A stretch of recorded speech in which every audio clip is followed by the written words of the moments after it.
सजलपुर नाम के गांव में करमू नाम का एक आदमी रहता था। वो इस दुनिया में अकेला ही था। उसका कोई परिवार ना था, कोई रिश्तेदार ना था।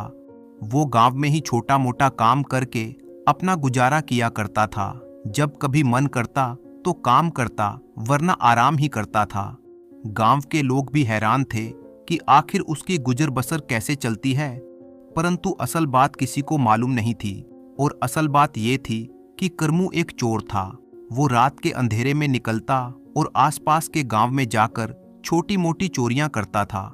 उसने कभी भी अपने गांव में चोरी नहीं की थी, जिसके कारण गांव वालों को उस पर कभी शक नहीं होता था।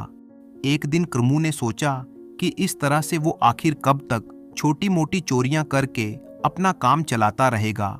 अगर उसे आराम से जीवन बिताना है तो कोई बड़ा हाथ मारना होगा। ये सोचकर उसने फैसला कर लिया कि वो राजमहल में चोरी करेगा। फिर उसने अपने घर को बंद किया और राज्य की राजधानी की तरफ चल पड़ा। 2 दिन के लंबे सफर के बाद वो राजधानी में जा पहुंचा। वहां पहुंचकर सबसे पहले उसने राजमहल के बारे में लोगों से पूछताछ की। राजमहल का पता करने के बाद वो कुछ दिनों तक महल के आसपास मंडराता रहा। उसने ये जान लिया कि किस किस जगह पर सिपाही पहरा देते हैं, कौन सा रास्ता महल के अंदर जाने और भागने के लिए आसान है। रस्सियों के सहारे दीवारें फांदने में वो पहले से ही माहिर था। और फिर जब सर्दियों का मौसम आया तो एक ठंडी रात में वो महल में चोरी करने के इरादे से घुस गया। ठंड इतनी ज्यादा थी कि महल के सभी लोग अपने अपने कमरों में आराम की नींद सो रहे थे। महल के पहरेदार भी नींद की आगोश में जा चुके थे। चोर महल में छुपते छुपाते जब चोरी करने के इरादे से घूम रहा था, तभी वो राजा और रानी के कमरे के आगे से गुजरा। कमरे से राजा और रानी के बात करने की आवाजें आ रही थीं। करमू चोर वहीं पर रुक गया और कान लगाकर उनकी बातें सुनने लगा। राजा अपनी पत्नी से कह रहा था कि हमारी एक ही बेटी है और मेरी इच्छा है कि मैं अपनी बेटी की शादी किसी राजघराने में नहीं बल्कि ऐसे आदमी से करूं जो ईश्वर में विश्वास रखने वाला, नेक दिल और दयावान हो। वो हमेशा लोगों की भलाई के काम करता हो, जिसे इस दीन दुनिया की दौलत से कोई सरोकार ना हो। वो लोगों के दुख दर्द में शरीक होता हो और किसी को तकलीफ ना पहुंचाता हो। राजा अपनी पत्नी से ये सब बातें कर ही रहा था और दूसरी तरफ करमू चोर कान लगाकर ये सब बातें सुन रहा था। इसी दौरान करमू के दिमाग में एक ख्याल आया, क्यों ना मैं कोई ऐसा तरीका आजमाऊं कि राजा अपनी बेटी की शादी मुझसे कर दे।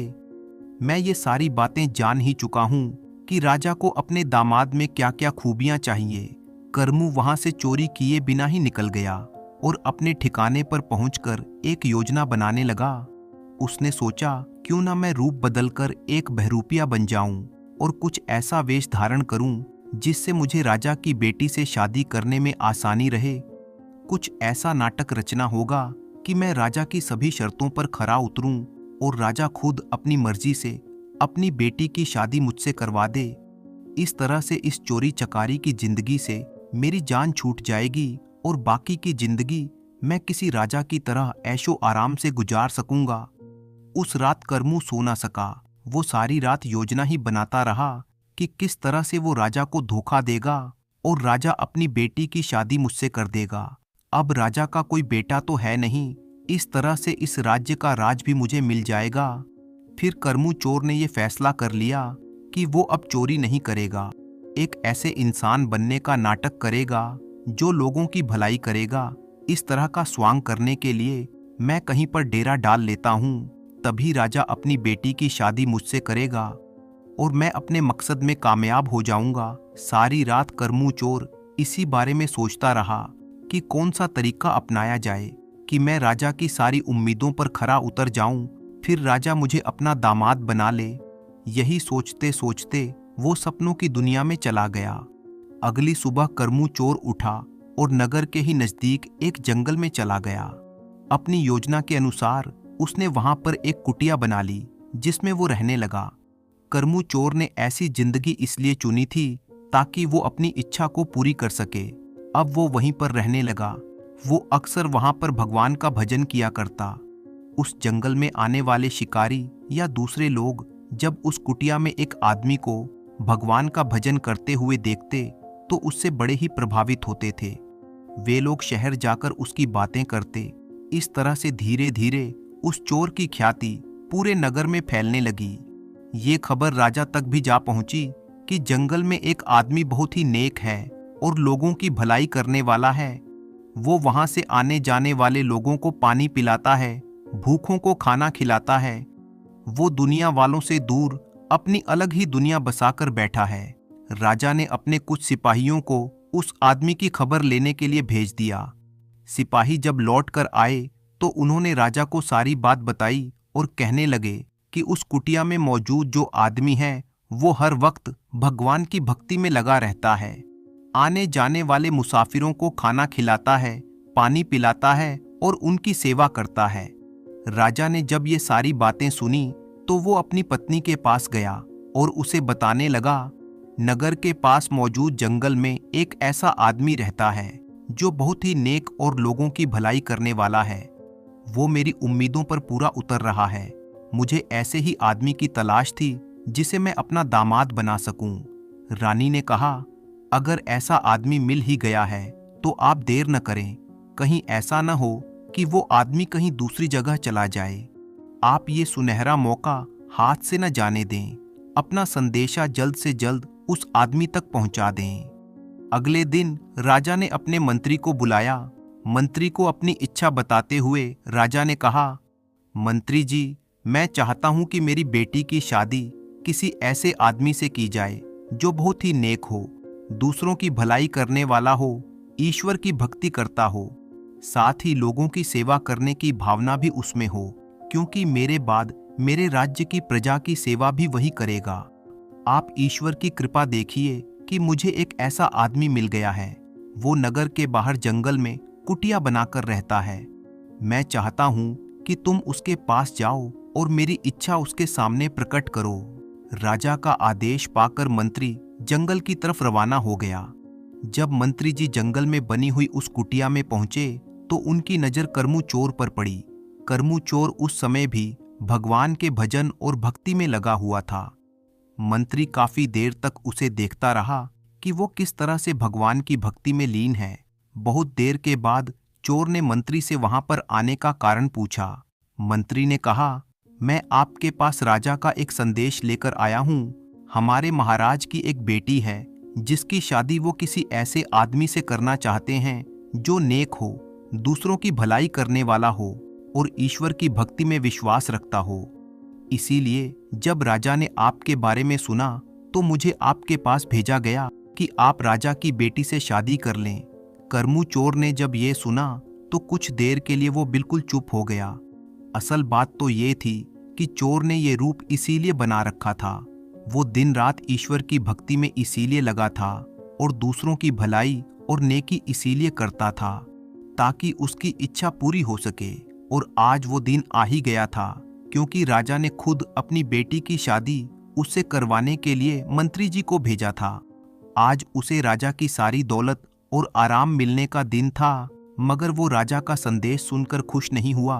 उसके दिल को राहत नहीं मिली। उसने मंत्री से कहा, जरा रुकिए मंत्री जी, अब मैं आपको अपनी असलियत बताना चाहता हूँ। दरअसल बात ये है कि मैं एक चोर था। चोरी मेरा पेशा था। एक रात चोरी की नीयत से मैं राजा के महल में गया था। तब मैंने राजा और रानी के बीच होने वाली सारी बातचीत को सुन लिया था। इसके बाद मैंने ये योजना बनाई कि क्यों न मैं चोरी का काम छोड़कर एक नेक दिल, ईश्वर की भक्ति करने वाला और लोगों की भलाई करने वाला इंसान बनने का नाटक करूं, ताकि राजा मुझे अपना दामाद बना ले और फिर मेरी जिंदगी ऐशो आराम से कट सके। बस अपनी इसी इच्छा को पूरी करने के लिए मैं इस जंगल में कुटिया बनाकर ईश्वर की भक्ति और लोगों की भलाई का काम करने लगा। आते जाते मुसाफिरों को खाना खिलाना, उन्हें पानी पिलाना, ताकि मेरे अच्छे कामों के बारे में राजा को पता चल सके। मेरी ये सारी अच्छाइयाँ राजा के कानों तक पहुँचें और वो मुझे अपना दामाद बना लें। और देखिए, मैं अपनी योजना में सफल भी हो गया। आज आप राजा का संदेश लेकर मेरे पास आए हैं। यही मेरी मंशा भी थी, लेकिन अब आप जाकर महाराज से कह दो कि मुझे उनका संदेश मंजूर नहीं है। मैं उनकी बेटी से शादी नहीं कर सकता। मंत्री जी उसकी बात सुनकर बड़े आश्चर्यचकित हुए और कहने लगे, अब जब तुम्हारी ये इच्छा पूरी होने जा रही है तो तुम मना क्यों कर रहे हो? तब करमू चोर ने कहा, मैंने ये सारा नाटक अपनी इच्छा को पूरी करने के लिए रचा था, लेकिन जब मैं दुनिया से दूर इस जंगल में ईश्वर की भक्ति करने में लग गया और लोगों की भलाई करने लगा, तब सचमुच मुझे इन सब में बहुत शांति का अनुभव होने लगा। मेरे मन को सुकून और आराम मिलने लगा। इसीलिए अब मैं दोबारा उस दुनिया के करीब नहीं जाना चाहता जो एक दिन नष्ट हो जाने वाली है। एक दिन हम सभी से ये चीजें छिन जाएंगी। ऐसी दुनिया की इच्छा अब मुझे नहीं है। मुझे अब धन दौलत और ऐशो आराम में कोई दिलचस्पी नहीं रही। मंत्री उसकी बात सुनकर वापस महल में पहुंचा। उसने राजा को सारी बात बता दी। राजा वजीर की बात सुनकर बड़ा ही हैरान हुआ और साथ साथ वो उस चोर की सच्चाई और उसके व्यवहार से बहुत प्रभावित भी हुआ। राजा कहने लगा, अगर वो चाहता तो अपनी असलियत छुपाकर मेरी बेटी से शादी करके राजा बन सकता था। मुझे भी इसी तरह के दामाद की इच्छा थी। अगले दिन राजा अपनी पत्नी के साथ जंगल में गया और वहां उस चोर की कुटिया में जा पहुंचा। कुटिया में पहुंचकर राजा ने कहा, तुमने जो मेरी बातें सुनी थीं वे बिल्कुल सच्ची थीं। तुम चोरी की नीयत से मेरे महल में आए थे, परंतु आज की सच्चाई यही है कि तुम सचमुच एक नेक, लोगों की भलाई करने वाले और ईश्वर की भक्ति करने वाले इंसान बन चुके हो। मुझे ऐसे ही दामाद की तलाश थी। तुम अब इनकार मत करो और मेरी बेटी से शादी कर लो, क्योंकि ईश्वर की भी यही इच्छा है। इसीलिए तुम एक चोर से नेक इंसान बने हो। इस तरह समझा बुझाकर राजा उसे अपने साथ महल ले आया और फिर बड़ी ही धूमधाम से दोनों की शादी करवा दी गई। करमू चोर अब पूरी तरह से बदल चुका था। वो राजमहल में आने के बाद भी भक्ति करता, लोगों की भलाई करता और सचमुच वो एक बहुत ही अच्छा राजा साबित हुआ, क्योंकि वो हमेशा अपनी प्रजा की भलाई के कार्यों में लगा रहता था।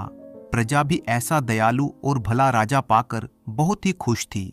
धीरे धीरे समय बीता और राजा करमू के यहाँ एक एक करके 2 बेटों ने जन्म लिया, जबकि पुराने राजा रानी की मृत्यु हो चुकी थी। इस नए राजा के दरबार में कोई भी याचक, कोई गरीब ब्राह्मण या कोई साधु संत आता तो कभी भी खाली हाथ नहीं जाता था। राजा अपने दरबार में आने वाले हर फरियादी की इच्छा पूरी करता था। धीरे धीरे उसकी ख्याति पूरे राज्य में फैल गई। प्रजा की नजरों में नया राजा स्वयं भगवान का रूप था। लोग कहते हैं कि हमारा राजा ईश्वर का अवतार है, जिनके यहाँ से कोई खाली हाथ नहीं लौटता। एक दिन की बात है, राजा के दरबार में एक आदमी आया। उसने राजा को प्रणाम किया और कहने लगा, राजन, मैंने सुना है कि आपके सामने जो भी फरियादी आता है तो कभी खाली हाथ वापस नहीं लौटता। अगर ऐसा है तो क्या 3 दिन के लिए आप मुझे अपनी राजगद्दी सौंप सकते हैं? आप महल में जाकर आराम कीजिए और मैं राजगद्दी पर बैठकर आपका राजपाट चलाऊंगा। राजा उसी वक्त राजगद्दी से नीचे उतर आया और फिर अपने दरबार में मौजूद सभी मंत्रियों और दरबारियों को ये आदेश दे दिया कि आज से ठीक 3 दिन तक सभी लोग इस आदमी के आदेश का पालन करेंगे। ये कहते हुए राजा ने उस आदमी को अपनी जगह पर बिठा दिया और खुद अपने महल में चला गया। वो आदमी 3 दिन तक बड़े ही ठाठ से राजगद्दी पर बैठा रहा और पूरे राज्य का शासन चलाता रहा। चौथे दिन जब राजा उसके पास आया और कहने लगा, भाई, अब तुम 3 दिन तक इस गद्दी पर बैठ चुके हो, अब राजगद्दी से उतर जाओ और अपना रास्ता लो। ये सुनकर वो आदमी कहने लगा, राजन, पहले तो मैं सिर्फ इस इरादे से आया था कि आपकी दानवीरता की परीक्षा लूं। सच में मैंने जैसा आपके बारे में सुना था उससे कहीं बढ़कर आपके बारे में पाया है, लेकिन अब 3 दिन तक इस राजगद्दी पर बैठने के बाद मेरा इरादा बदल गया है। इस राजगद्दी से उतरने का मेरा दिल नहीं चाहता। आपको तो सारी दुनिया ईश्वर का अवतार कहती है। मैं आपसे प्रार्थना करता हूँ कि ये राजगद्दी और राजपाट ईश्वर के नाम पर मुझे दान में दे दीजिए।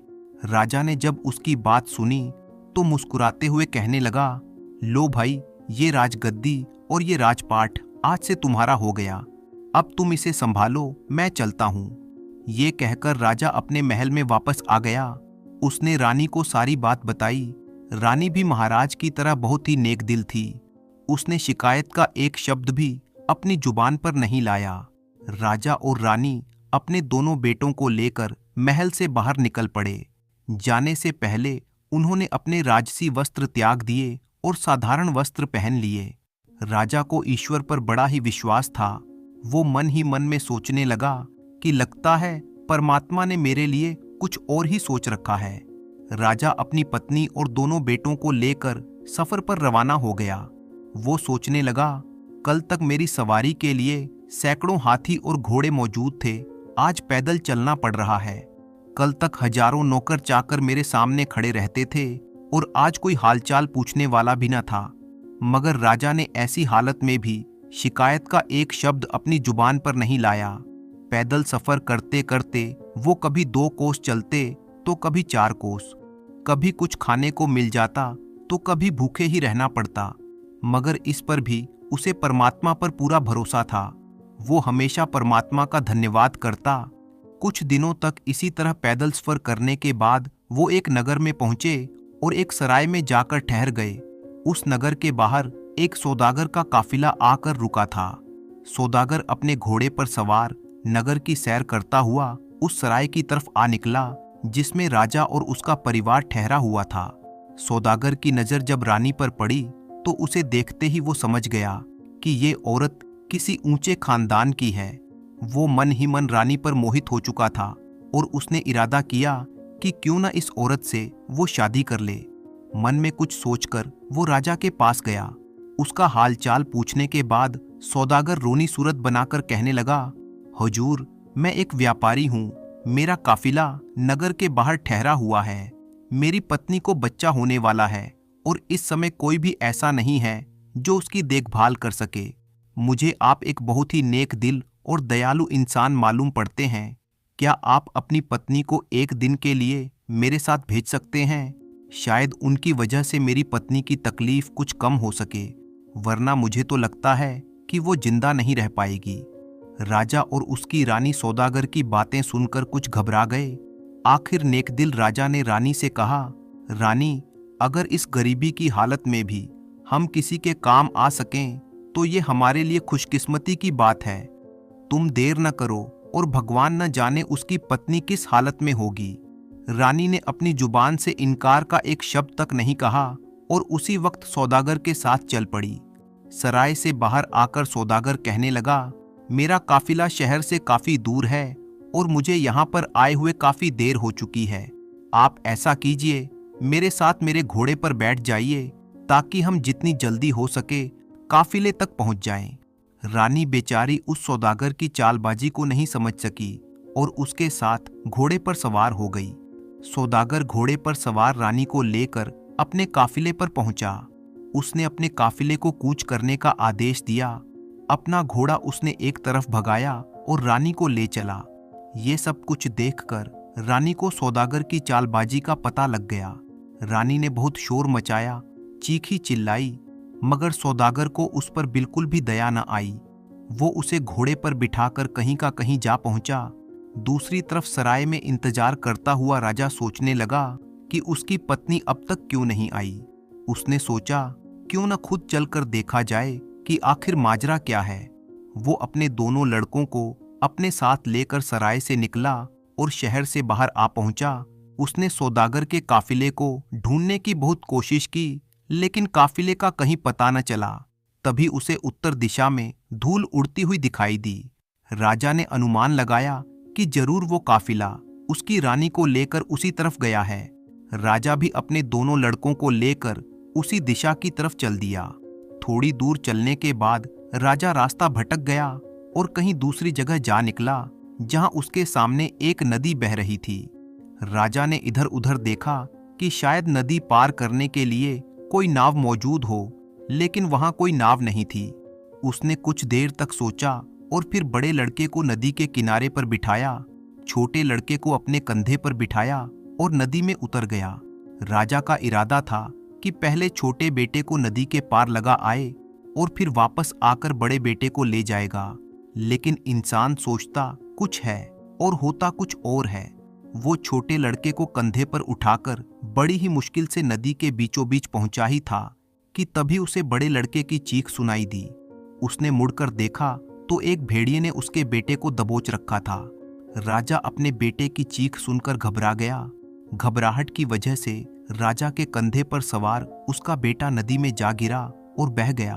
अब तो राजा खुद भी बहुत ही परेशान हो गया और नदी में गोते खाने लगा। मगर राजा की जिंदगी अभी बाकी थी। वो जैसे तैसे नदी के एक किनारे तक जा पहुंचा। राजा ये समझ रहा था कि उसके बड़े बेटे को भेड़िया ले गया और छोटा बेटा नदी में डूब गया। पहले तो राजपाट हाथ से और फिर रानी भी मुझसे छिन गई।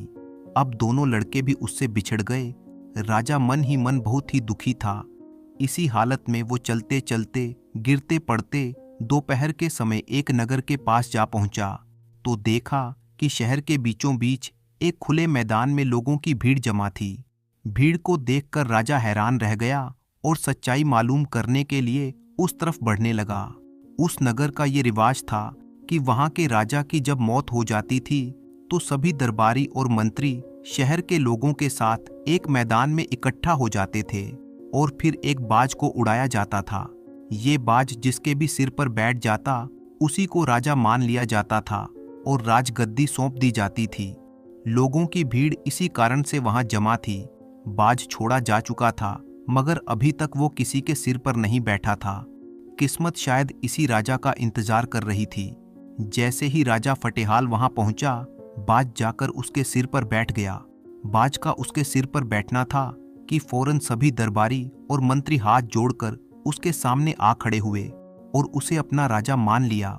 वे सभी उससे प्रार्थना करने लगे, चलिए महाराज, अब आप ही इस देश के राजा हैं, चलकर अपनी गद्दी संभालिए। लेकिन राजा ने कहा, अरे भाई, मैं तो खुद राजपाट छोड़कर आया हूं। अपना राजपाट छोड़कर ही मैंने ये फकीरी हासिल की है। अब मुझे किसी भी तरह के राजपाट की कोई इच्छा नहीं है। राजा का ऐसा कहना था कि दरबारी समझ गए कि हमें इससे अधिक अच्छा राजा नहीं मिल सकता। वे सभी जिद करने लगे कि आप ही हमारे राजा हैं। राजा के लाख मना करने पर भी लोगों ने उसे अपना राजा बनाकर ही दम लिया। उसे राजा के कपड़े पहनाए गए, सिर पर मुकुट रखा गया, महल में ले जाकर उसे राजगद्दी पर बिठाया गया। इसके बाद कई दिनों तक उस नगर में नए राजा के चुने जाने की खुशी में उत्सव मनाया गया। राजा ने भी मन ही मन में इस राज्य को ईश्वर का पुरस्कार समझा और उस राज्य का राजपाट चलाने लगा। मगर दिल ही दिल में राजा दुखी रहता था। जब भी उसे अपनी पत्नी और अपने बेटों की याद आती तो उसकी आंखें नम हो जाती थीं। अब जरा उन बेटों का भी हाल सुनिए। जिस लड़के को भेड़िया उठाकर ले गया था तो रास्ते में ही एक शिकारी की नजर उस पर पड़ी। उसने अपना तीर कमान पर चढ़ाया और निशाना सीधे भेड़िए पर लगाया। भेड़िया वहीं पर ढेर हो गया और लड़के की जान बच गई। जो लड़का नदी में डूब गया था उसे एक मछुआरे ने बचा लिया। ये दोनों ही आदमी बेऔलाद थे और उन्होंने इन दोनों लड़कों को अपनी औलाद समझकर इनका पालन पोषण किया। ये दोनों ही आदमी उसी नगर के रहने वाले थे जहां इन लोगों का पिता राजा बन चुका था। दोनों ही लड़के अपने अपने घरों में बड़े हुए तो वहां के राजा की सेना में भर्ती हो गए। भाग्य का करना ऐसा हुआ कि उन दोनों को राजा का अंगरक्षक बना दिया गया। समय बीतने की वजह से दोनों लड़कों की शक्ल सूरत अब बिल्कुल बदल चुकी थी। न तो राजा ही उन्हें पहचान सका कि ये उसी के बेटे हैं और न ही उन लड़कों की समझ में ये आया कि राजगद्दी पर बैठा इंसान ही उनका पिता है, बल्कि उन्हें ये भी एहसास नहीं हुआ कि वे दोनों सगे भाई हैं। ये भी कुदरत का ही खेल था कि वे इकट्ठे होकर भी अलग अलग ही थे। अब वे दोनों अंगरक्षक के रूप में हमेशा राजा के साथ ही रहते थे। राजा जब उनसे बातें करता तो उसे बहुत ही अच्छा महसूस होता। उन दोनों लड़कों से बातें करके राजा के मन को बहुत ही सुकून मिलता। अब किस्मत का करना ऐसा हुआ कि वो धोखेबाज सौदागर जो रानी को उठा ले गया था इसी नगर में आ गया। इस दौरान सौदागर ने लाख कोशिश की कि रानी उससे शादी कर ले, मगर वो नेक औरत किसी तरह भी शादी के लिए राजी न हुई। सौदागर उसे एक अलग खेमे में रखता था और उसकी कड़ी निगरानी की जाती थी। इस सौदागर का यहाँ के पहले राजा के दरबार में अक्सर आना जाना रहता था। सारे दरबारी और मंत्री इस सौदागर को अच्छी तरह पहचानते थे। जब सौदागर को पता लगा कि पुराने राजा की मौत हो चुकी है तो उसे बहुत ही दुख हुआ, लेकिन मंत्रियों ने उसे बताया कि नया राजा पहले से भी ज्यादा नेकदिल और न्यायप्रिय है। ये सुनकर सौदागर ने मंत्रियों के हाथ राजा के लिए कुछ तोहफे भिजवा दिए और फिर खुद भी राजा से मिलने के लिए पहुंचा। राजा ने नहीं पहचाना कि ये वही धोखेबाज आदमी है जो उसकी रानी को ले भागा था। सौदागर भी ये न समझ सका कि ये राजा वही आदमी है जिसे उसने धोखा दिया था। राजा ने सौदागर की बहुत ही मेहमान नवाजी की। सौदागर कई देशों की यात्रा कर चुका था। राजा सौदागर से उन देशों के बारे में पूछता और सौदागर उसे अपने सफर के किस्से सुनाता। एक दिन की बात है, जब सौदागर और राजा काफी देर तक बातें कर रहे थे, तब शाम ढल चुकी थी।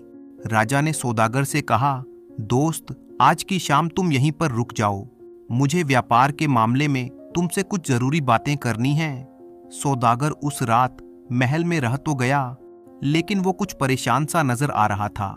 राजा ने सौदागर से परेशानी का कारण पूछा तो सौदागर कहने लगा, हुजूर, बात दरअसल ये है कि मेरी पत्नी पागल हो गई है। उसकी देखभाल मुझे खुद करनी पड़ती है। मुझे हर समय ये डर लगा रहता है कि कहीं पागलपन की वजह से वो कहीं भाग न निकले और किसी मुसीबत में न फंस जाए। इस पर राजा ने कहा, तुम आज महल में ही रहो और अपनी पत्नी की चिंता मत करो, उसकी देखभाल का बंदोबस्त हम कर देंगे। राजा ने ये कहकर अपने दोनों अंगरक्षकों यानी उन दोनों लड़कों को सौदागर के काफिले में जाकर उस खेमे का पहरा देने का आदेश दिया जिसमें सौदागर की पत्नी यानी रानी को रखा गया था। दोनों लड़कों ने आदेश पाकर उसी वक्त जाकर उस खेमे के बाहर पहरा देना शुरू कर दिया जिसमें वो औरत कैद थी। रात जब आधी से ज्यादा गुजर चुकी तो छोटे लड़के को नींद आने लगी। इस पर बड़े लड़के ने कहा, देखो भाई, इस समय नींद का आना ठीक नहीं है, कहीं ऐसा न हो कि हम दोनों की गलती के कारण ये औरत खेमे से निकलकर भाग जाए। इस पर छोटे लड़के ने कहा, तो फिर भाई ऐसा करो कि कोई ऐसी कहानी सुनाओ जिसे सुनकर नींद उड़ जाए।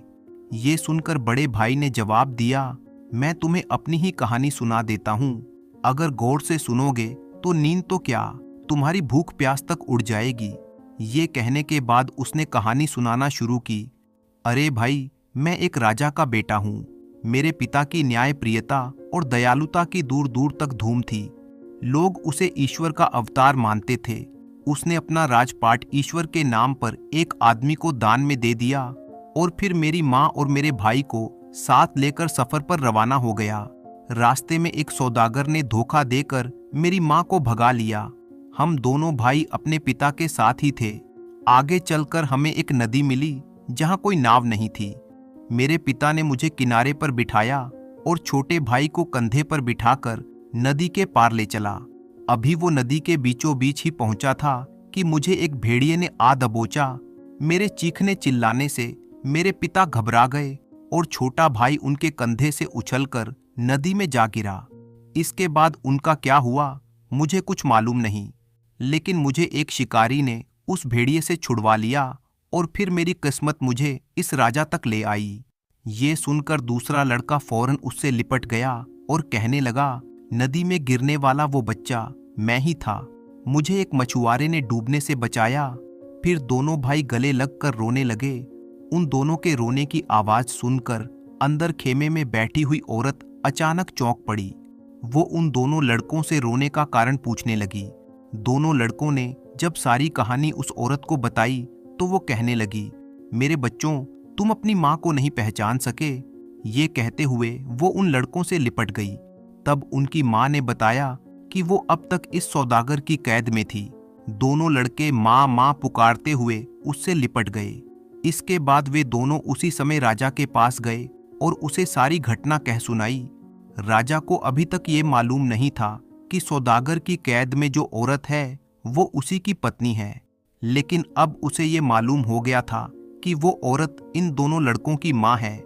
तब राजा ने फैसला किया कि वो इसी वक्त सारे मामले का दूध और पानी का पानी करेगा। उसने उसी समय उस औरत को लाने के लिए सिपाही भेज दिए। वो औरत जब राजा के सामने पेश हुई तो जैसे ही राजा की नजर उस पर पड़ी, राजा की समझ में सारा माजरा आ गया।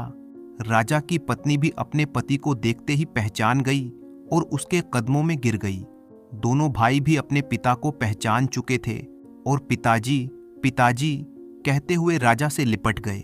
सौदागर ने जब ये देखा कि उसकी पोल अब खुल चुकी है तो वो वहां से भागने लगा, मगर राजा के सिपाहियों ने उसे ये मौका नहीं दिया। उसे गिरफ्तार करके कारागार में डाल दिया गया। अगले दिन राजा ने उस सौदागर का सारा माल जब्त कर लिया और उसे मृत्युदंड दे दिया गया। अब जरा उस आदमी का हाल भी सुनिए जिसने राजा से राजपाट दान में हासिल किया था। राजपाट मिलने के बाद वो बहुत ही मनचला और निर्दयी हो गया था। अपने खजाने को भरने के लिए उसने प्रजा पर कई तरह के कर लगा दिए। बेचारी गरीब प्रजा उसके जुल्म से परेशान हो गई। यहाँ तक कि मंत्री और दरबारी भी उससे तंग आ चुके थे। वे सभी इसी चिंता में रहते थे कि किसी तरह अपने असली राजा का पता लगा सकें और इस अत्याचारी राजा को हटाकर फिर से उसी नेक राजा को गद्दी पर बैठा सकें। जब ये खबर उस राज्य तक पहुंची कि उनका असली राजा एक नए राज्य का राजा बन चुका है, तो एक मंत्री ने उस अत्याचारी राजा को जहर देकर मार डाला। इस तरह उस अत्याचारी राजा का अंत हो गया। वो मंत्री राजा के पास आया और सभी दरबारियों की तरफ से प्रार्थना की कि वो फिर से अपने पुराने राज्य का राजपाट संभाल ले। राजा के मन में भी अपने पुराने राज्य के लिए प्रेम जाग गया। वो अपने मंत्री के साथ उस राज्य में आया। इसके बाद वर्ष के 6 महीने वो अपने पुराने राज्य में रहता और वर्ष के अगले 6 महीने अपने नए राज्य में। इस तरह वो दोनों राज्यों की बागडोर संभालता रहा। कुछ ही वर्षों के बाद जब राजा के दोनों पुत्र राजपाट संभालने के योग्य हो गए, तो राजा ने उन दोनों को एक एक राज्य का राजा बना दिया। खुद राजा ने ईश्वर की भक्ति में अपनी जिंदगी के बचे हुए दिन गुजारने शुरू कर दिए। तो दोस्तों, अगर आपको ये कहानी पसंद आई हो तो इसे लाइक कीजिए। इसी तरह की मज़ेदार कहानियाँ सुनने के लिए चैनल को सब्सक्राइब कर लीजिए और कमेंट करना बिल्कुल मत भूलिए।